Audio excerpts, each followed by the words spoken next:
हम मेरे जी जो आपको बताना चाहते हैं, हमारे पार्टनर निकुल जी पानीपत से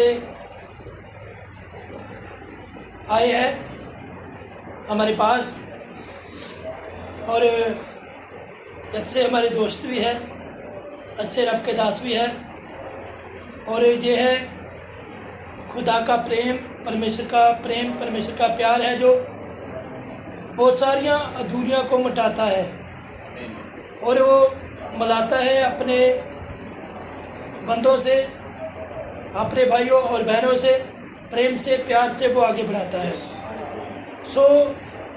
आज हम एक बात करने जा रहे हैं परमेश्वर के वचन से कि परमेश्वर के पास्टर जी पूछ रहे थे मुझे कि पास्टर जी, जो पहले पुराने नेम का समा था जो वो बहुत ही कठिन था, बहुत कठिनाइयों में था, बहुत ही कठिन था। तो मैंने पास्टर जी को बोला कि पास्टर जी, जो रब का दास थोमा था, थोमे के जरिए, उसकी कठिनाइयों के जरिए आज ये परमेश्वर का पैगाम, परमेश्वर का वचन उसकी कठिनाइयों से इंडिया में पहुंचा है, इंडिया में आया है। क्योंकि थोमा एक राजमिस्त्री था, अच्छा इंजीनियर था, और एक बादशाह था, गुड्डो फोर्स उसका नाम था। गुड्डो फोर्स ने थोमे को अपना महल बनाने के लिए काम दिया, तो बहुत पैसा दिया कि थोमे ने बोला कि मेरा महल तैयार करो। पर थोमे ने गुड्डो फोर्स पे जितना पैसा लिया था महल तैयार करने के लिए, उसने क्या किया, परमेश्वर के लिटरेचर खरीदे, परमेश्वर का वचन खरीदा, तो उसका वचन बांटना शुरू कर दिया इंडिया में पूरी इंडिया में उसने क्या किया कि परमेश्वर का वचन बांटना शुरू किया। तो जब गुड्डो फोर्स के छोटे भाई को पता लगा कि थोमा जड़ा है महल नहीं तैयार कर रहा, परमेश्वर का वचन, परमेश्वर के लिटरेचर बांट रहा है तेरे पैसे से, उसने जाके शिकायत लगाया राजे से। तो राजे ने क्या, जाओ थोमे ने पकड़ के लेके आओ, पुट्ठा टांगो तो उसकी तन पे चमड़ी उतार दो। मेरे ये जो परमेश्वर का वचन इंडिया में आने से बहुत परमेश्वर के लोगों ने, परमेश्वर के नबियों ने बड़े बड़े दुखों का सामना किया, बड़े बड़े कष्टों का सामना किया।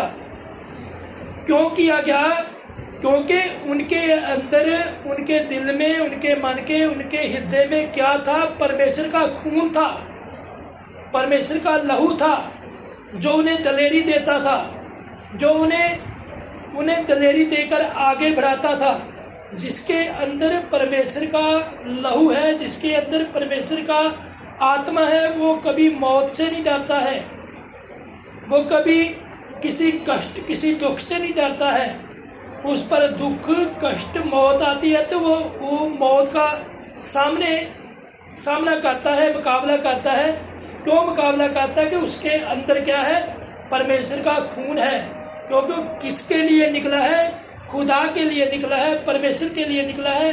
एक 80 सेवकाई को दर्शाता है कि 80 सेवकाई जड़ी है, जब वो घर से निकलता है सेवक, वो घर छोड़कर जब आगे चलता है, वो घर का चेता बुला लेता है कि मैं परमेश्वर के काम के लिए जा रहा हूँ, परमेश्वर का काम करने निकला हूँ। हमारे विरोधी भी हो सकते हैं, हमारे दुश्मन भी रास्ते में हो सकते हैं, पर वो प्रार्थना करता है कि प्रभु तू ही मेरा रखवाला है, तू ही मेरे जिंदगी जीवन को बचाने वाला है, संभालने वाला है। जब मेरे यो इस तरह चलता है, आज भी दुनिया में है, आज भी देखा है, आज जगह जगह देखो कितना अत्याचार मसीह लोगों के साथ हो रहा है, कितना जड़ा है मसीह लोगों के नाल बुरा व्यवहार हो रहा है। किसी को गोली मार के मारा जा रहा है, किसी को डांगों लाठियों पे पीट कर मारा जा रहा है, किसी को पालते हुए पट्टे में जलाकर मारा जा रहा है।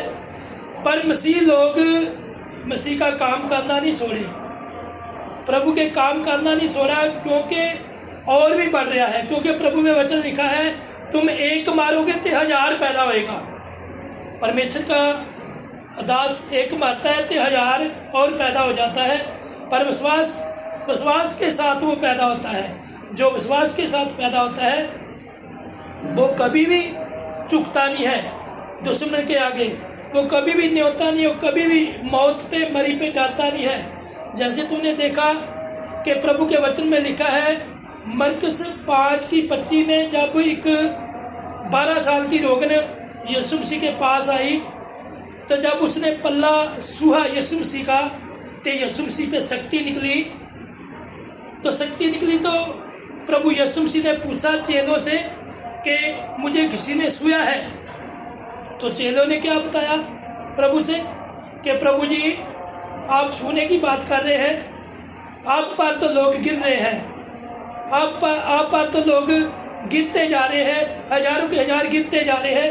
पर प्रभु ने वहाँ पे एक उत्तर दिया चेलों पे, क्या उत्तर दिया कि ये लोग मेरे ऊपर ऐसे गिरते जा रहे हैं, इन पे कोई विश्वास नहीं है, इन पर कोई नेचा नहीं है मेरे पे, ये तो ऐसे गिरते, पर किसी ने मुझे विश्वास से छुआ है।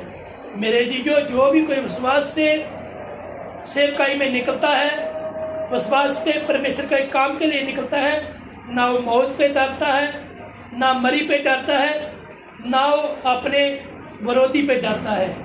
आज का युग, आज का समय जरा है, दुनिया भी वही है, मेरा खुदा भी वही है, खुदा के लोग भी वही है, पर हमारे अंदर एक लालच जो है वो दुनिया को की कर रहा है, नाश खराब कर रहा है, घटा रहा है। आज के समय में, आज के दिन में असी की करना है, अपने विश्वास को कायम रखो, अपनी नेचा को कायम रखो और परमेश्वर के बल तकते रहो, उसकी सलीब बल तको।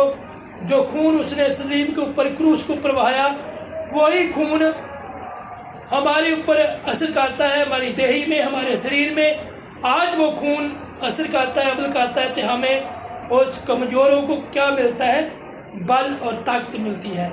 जो नेचा करने वाले हैं, विश्वास करने वाले हैं, वो सदा ही प्रभु से बल पाते हैं, प्रभु से दया को प्राप्त करते हैं, प्रभु की कृपा को प्राप्त करते हैं। आज के समय के लिए जितनी भी गलबात हुई है और असी फिर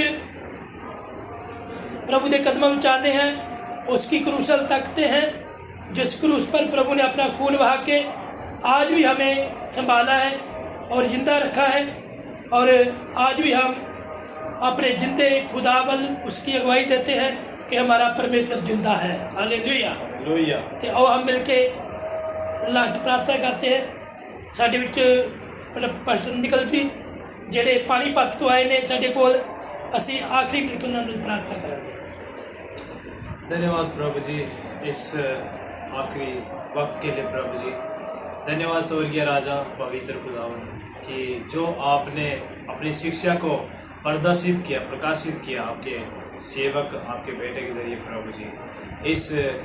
इस सुसमाचार को प्रभु जी, इस वचन को प्रभु जी ऐसा और भी आप प्रकाशित कीजिए ताकि ये बढ़ता जाए और हम सीखते जाए। प्रभु जी आपका धन्यवाद स्वर्गीय राजा, जो हमने बातचीत किया, जो हमने वार्तालाप किया प्रभु जी, सभी बातों में हमारे लिए ऐसा प्रभु जी अच्छी शिक्षा और ज्ञान का भंडार निकल के आए, जिससे कि हम प्रभु जी कुछ सीख कर लोगों के सामने फैलाए और लोगों को हम सिखा सके और प्रभु जी आपके पवित्र आत्मा के जरिए उन्हें आपके करीब में ला सके।